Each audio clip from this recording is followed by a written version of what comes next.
प्रसिद्ध झालंय की आपल्याला माहिती आहे, आपण काही दिवसापासून निलेश गायवळ प्रकरण आपल्या माध्यमांच्या चर्चेत आहे.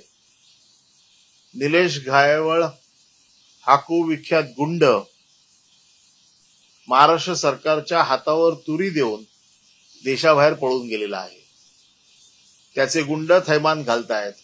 रस्त्यावरती उभा राहिलेल्या माणसांना जाब विचारला म्हणून गोळीबार करतायत. अशा निलेश गायवळच्या भाऊला सचिन बन्सीलाल गायवळ याला योगेश कदम यांनी रिव्हॉल्वर किंवा शस्त्र परवाना मंजूर केलेला आहे. हा शस्त्र परवाना मंजूर करताना, कारण शस्त्र परवाना घेण्याची एक पद्धत असते, शस्त्र परवाना अर्ज करावा लागतो. तो अर्ज स्क्रुटिनीला जातो. स्थानिक पोलीस त्याची पूर्ण चौकशी करतात. त्याच्यावर किती गुन्हे आहेत ते बघतात. त्याच्या घरची पार्श्वभूमी बघतात. शस्त्र परवान्याची त्याला गरज आहे का बघतात. त्याच्या जीवाला कोणापासून धोका आहे हे बघतात.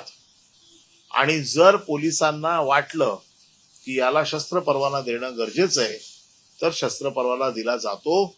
शस्त्र परवाना हा सोपा विषय नाही. शस्त्र परवाना मिळवण्यासाठी ज्याला शस्त्र दिलं जातं त्याची समाजात एक इब्रत असावी लागते. त्याचं समाजात एक स्थान असावं लागतं. हा सचिन बन्सीलाल गायवळ हा निलेश गायवळचा सक्का भाऊ आहे. याच्यावर